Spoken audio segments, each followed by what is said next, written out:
When our trust in healthcare doesn't improve health or deliver the needed care.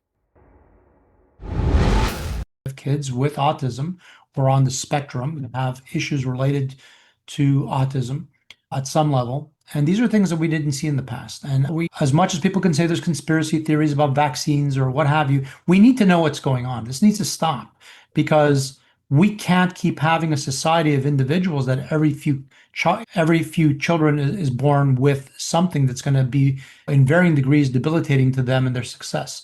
It's interesting when you put things in perspective. We do have a clip that starts off that part of the conversation. Let's take a look. In 1970, scientists conducted the biggest epidemiological study in history of any country in the world. They looked at every child, 900,000 children in the state of Wisconsin, and they were specifically looking for autism. And they knew what autism looked like. And they did follow-up checks. It was an extraordinary study. They found 3 children. So it was the rate of autism at that point was 0.7 per 10,000. So less than 1 per 10,000. A month ago, we released the newest data, which show that 1 in every 31 American kids has autism. And it's actually probably a lot worse than that, because we gather that data state by state, and some states have better collection systems. The best collection system is California, and they're showing 1 in 19 kids has autism, 1 in 12.5 boys. This is unsustainable. And the cost of autism alone by 2030, according to a recent peer-reviewed study, is going to be $1 trillion a year. You know, what I would say is, when it comes to moving this forward in progress, all this talk of the big, beautiful bill and the expenses and the cost, see, it's things like this that are going to make a massive difference. It's not even the trillion in costs. Not even just that. It's that we have individuals that are not going to be fully productive. What does that cost? And these are things that have been ignored for the longest time and needed to be funded. We needed to make the changes that we made. Glad the government's making this to properly address these big question marks regarding why we have so much illness, why our kids are sick and getting sicker, and what in the world's going on, and not be scared of being called an anti-vaxxer or some other thing. It doesn't matter what these people are being called. Bottom line is, we need to know what in the world is going on. And could you imagine 1 in 12 and a half kids statistically, 1 in 12.5 males. Can you believe that? Every 13th kid is going to be autistic now in California. He said 1 in 17, I think. No, then in males, 1 in 12.5. Holy shit. Like you said, just in terms of the economic ramifications of that, aside from the fact that they need attention and treatment and time and energy, if they have good parents who are rich, right? What happens to all these kids who are born with bad parents or poor parents who literally just don't have the time to dedicate to them what they need? And then, like you said, these most autistic children cannot be contributing members of society, depending on how severe it is, right? Elon has Asperger's, and he's definitely contributing member to society. Some of the most brilliant people we have Asperger's, but that's like the very low end of autism. It's really when we're referring to like the high end of autism. Like, I have a neighbor, and my sister actually has something pretty similar, but these people are completely non-functional, and they need 24/7 supervision, and they need 24/7 attention. They need somebody taking care of them. So each one of these people costs millions of dollars to either to the parents if they're wealthy enough, but typically to the taxpayer. So each one of these children costs millions of dollars, and then they're non-productive members of society, right? So we're also losing millions of theoretical taxes that they would have been paid over the next 40, 50 years of their working adult life. So it's, aside from the devastation and everything else, the emotions that it causes to the family, it's just horrific. But this has to be figured out and solved. And saying, oh, he's an anti-vaxxer, oh my God, we can't let him speak, is just absurd. Let's look into this, because the vaccines have aluminum inside. They have all of these other particles that may be damaging. Like, more research is needed. Anything in science, basically the result is always more research is needed. And here, most critically, more research is needed. And we really have to get to the bottom of this ASAP. I think we can move on to the next. I think ultimately it's important to recognize. See, that's why when I hear about a new political party and this and that, it's so misguided. These are the kinds of things that, thank God, are being done, because no office of anything is calculating and factoring in the tremendous cost that, if not for President Trump and RFK Jr. actually willing to do this, which nobody else has ever done, to go and gut some of these agencies, gut some of these decision makers that have put this in this mess, that have signed off on vaccines and signed off on treatments and all this stuff that's just killing people and making we saw people last week or 2 weeks ago. Does this harm? Has this been tried anywhere? Nope. Do we know that it won't harm anybody? Nope. And do you approve? 100% to 0. Yes, approved.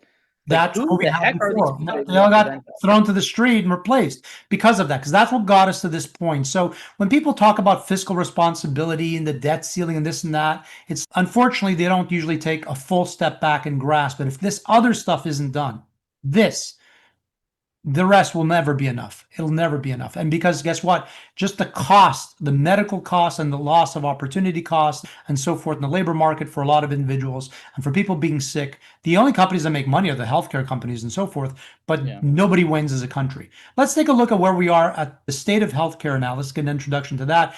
And we know that the answer for the most part, one of the biggest problems is everybody just wants a magic bullet, a magic pill, something to just magically cure them. And as we've talked about in several episodes in the past, guess what?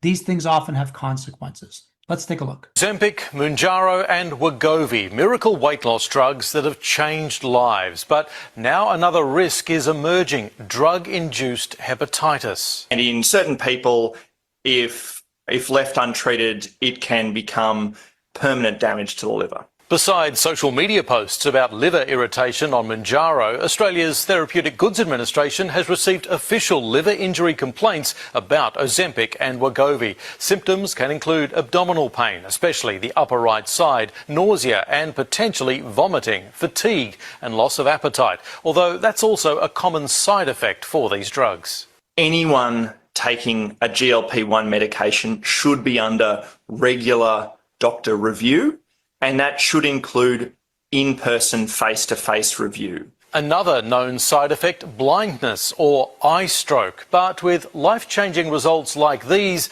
it appears more people than ever are willing to take the risk. That appetite suppressant is amazing. Homer, you really have no desire to eat that food? Food? I'm blind!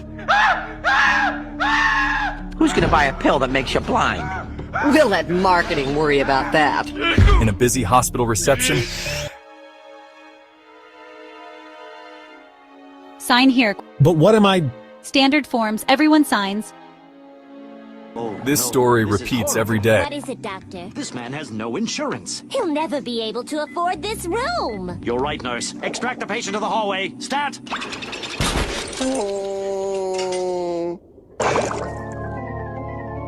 Doctor? Yes, doctor. Regarding your patient, doctor, I have come to this conclusion. Yes, go on. We have to surgically remove him from out in front of the candy machine so I can get to the Nutty Nut Bar. Of course. Nurse! I'm on it.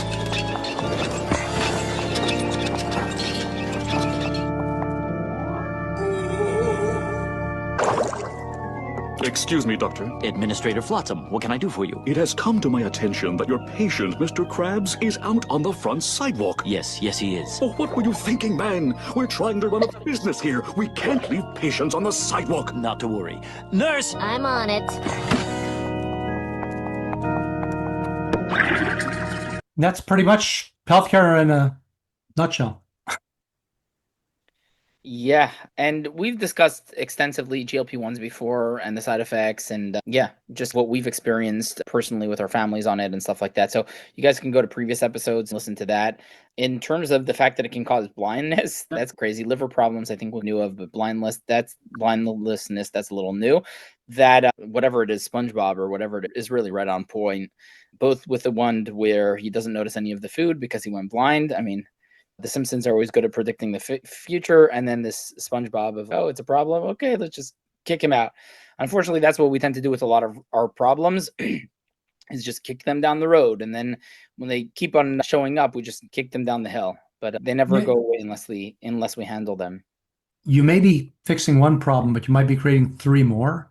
So that's one of the challenges. Like the blindness, I have a friend who's gone through that, was on one of these GLP-1 agonists. And I kept saying, you guys better watch out. And these are the things you got to look out for. These are the dangers. And sure enough, started having vision problems, went in to get a driver's license renewal that did the eye exam, couldn't pass.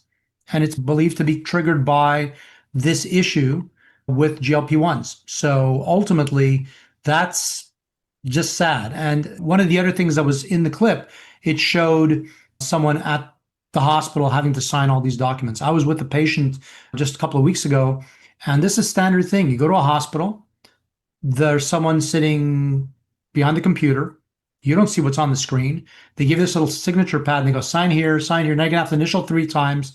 The patients never see what they're signing.